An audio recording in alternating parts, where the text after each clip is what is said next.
সাংবাদিকদের আজকের এই সাংবাদিক সম্মেলনে স্বাগত জানাই। আমার সঙ্গে আজকে সাংবাদিক সম্মেলনে উপস্থিত আছেন ভারতীয় জনতা পার্টি ত্রিপুরা প্রদেশের সম্মানীয় সাধারণ সম্পাদক শ্রী অমিত রক্ষিত মহোদয়। আজকের এই সাংবাদিক সম্মেলনে বিস্তারিত তথ্য তুলে ধরার জন্য আমি প্রদেশ সাধারণ সম্পাদক শ্রী অমিত রক্ষিত মহোদয়কে অনুরোধ করছি। উপস্থিত সমস্ত সাংবাদিক বন্ধুদের শুভ সন্ধ্যা, সবাইকে নমস্কার। আপনারা জানেন যে লোকসভা নির্বাচন আসন্ন, আর সারা বছরই ভারতীয় জনতা পার্টি সারা দেশে এবং প্রত্যেকটা রাজ্যে আমরা নির্বাচন ছাড়াও আমরা সারা বছর মানুষের সঙ্গে থাকি।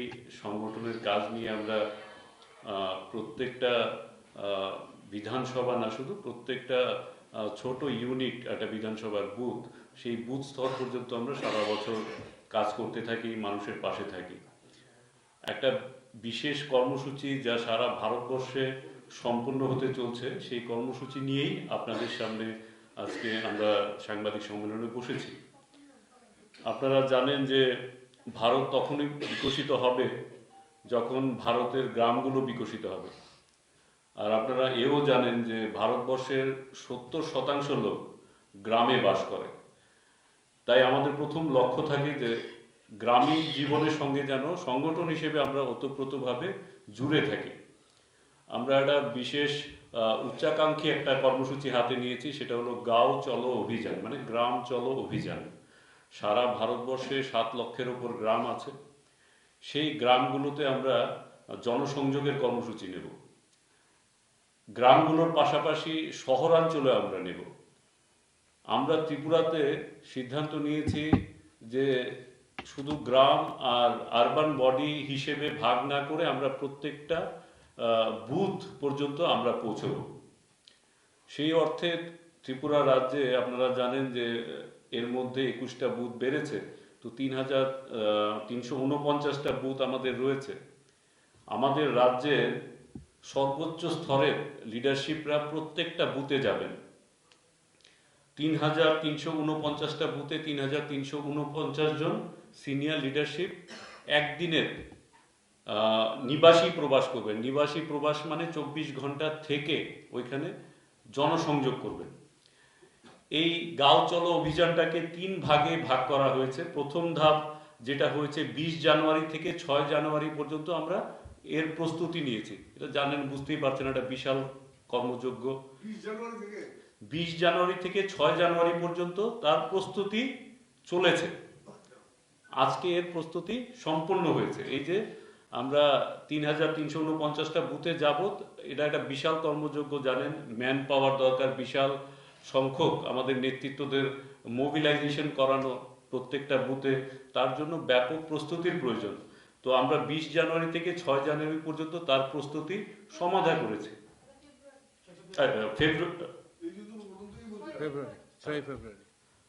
ফেব্রুয়ারি পর্যন্ত 6 ফেব্রুয়ারি পর্যন্ত তার প্রস্তুতি চলেছে। তো আজকে 6 ফেব্রুয়ারি প্রস্তুতি সম্পন্ন হয়েছে আমাদের।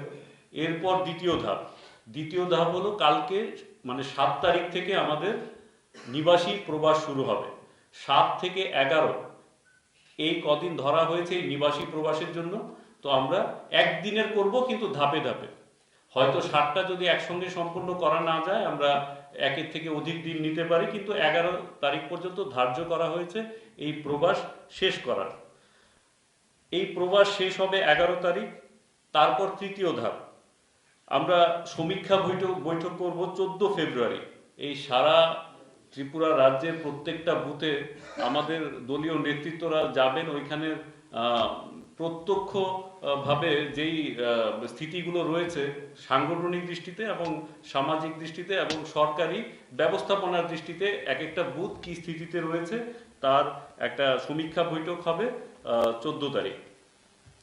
তো এখানে আমাদের যেমন শীর্ষস্থানীয় যারা নেতৃত্বরা রয়েছেন, মাননীয় মুখ্যমন্ত্রী থেকে শুরু করে আমাদের প্রদেশ সভাপতি এবং অন্যান্য মন্ত্রীরা, প্রদেশ যারা অফিস বিয়ারার রয়েছেন, ওনারাও বিভিন্ন বিধানসভায় বিভিন্ন বুথে যাবেন। যেমন আমাদের মাননীয় মুখ্যমন্ত্রী প্রফেসর ডক্টর মানিক সাহা উনি সুরমা বিধানসভায় যাবেন। সুরমা বিধানসভার কোনো একটা বুথে, নির্দিষ্ট কোনো একটা বুথে উনি সারাদিনের মানে 24 ঘন্টার উনি প্রবাস করবেন।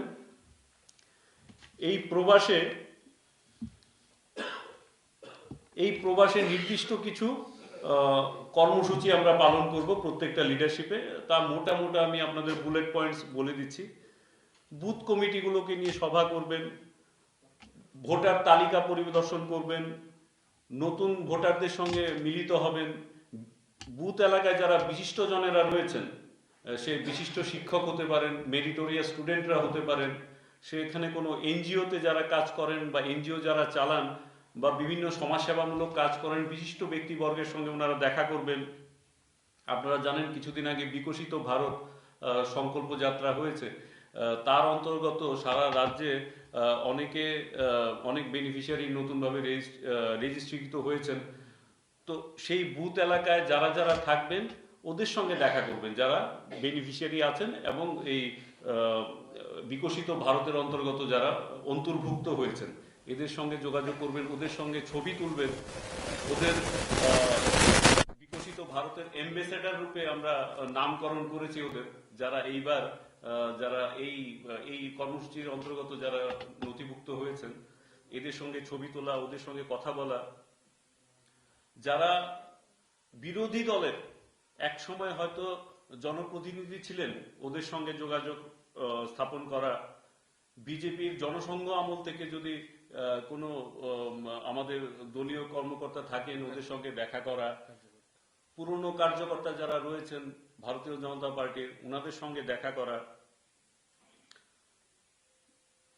বিশিষ্ট যুবা যাদের আইকন বলা যায়, প্রত্যেকটা বিধানসভায় প্রত্যেকটা গ্রাম অঞ্চলের প্রত্যেকটা বুথে এমন কিছু ব্যক্তিত্ব থাকে যাদের ওই সমাজের মানুষ যুব আইকন হিসেবে দেখেন, এদের সঙ্গে যোগাযোগ করা। বিশিষ্ট ব্যবসায়ীদের সঙ্গে যোগাযোগ করা, ধর্মীয় স্থানগুলো পরিদর্শন করা, প্রবীণ মুক্তিযোদ্ধা, তারপর যারা শহীদ যদি থাকেন কোনো পরিবার ওদের সঙ্গে যোগাযোগ করা। মানে ব্যাপক একটা কর্মসূচি নিয়ে একদিনের জন্য 24 ঘন্টার জন্য ওই বুথে নিবাসী প্রবাস করা।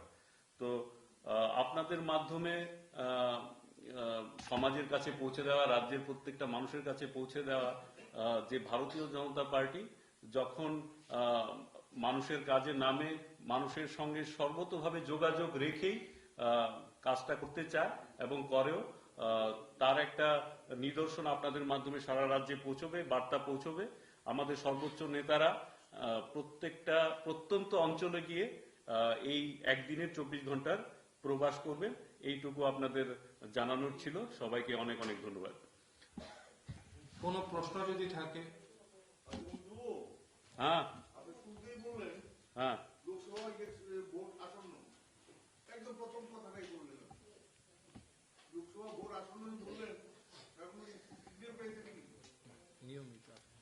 না, আমরা তো নিয়মই বলতে পারি, বাই ডিফল্টই বলতে পারি আসন্ন। আমরা যদি 5 বছর হিসেব করি, সে 3 মাস হতে পারে, 2 মাস হতে পারে, 1 মাস হতে পারে, আসন্নই বলা যাবে। ডেট আমরা এখনো পাইনি, কিন্তু আমরা সবাই জানি এই সময়টাতেই লোকসভা একটা নির্বাচন হয়। না, প্রার্থী পদ নিয়ে বিজেপিতে এত তাড়াতাড়ি চূড়ান্ত কিছু হয় না, যথেষ্ট সময় রয়েছে। এর জন্য আমি আধিকারিক না এই কথার উত্তর দেওয়ার, সেই জন্য আমাদের দলীয় সভাপতি রয়েছেন, ওনারা বলতে পারবেন।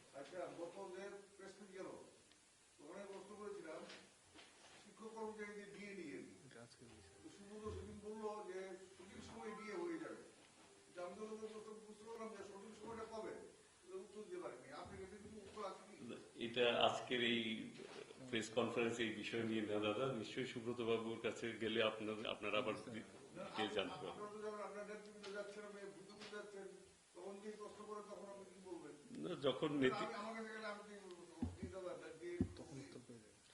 যখন আপনাদের বুথে গেলে আপনারা প্রশ্ন করবেন তখন আপনারা উত্তর পেয়ে যাবেন নেতাদের কাছ থেকে।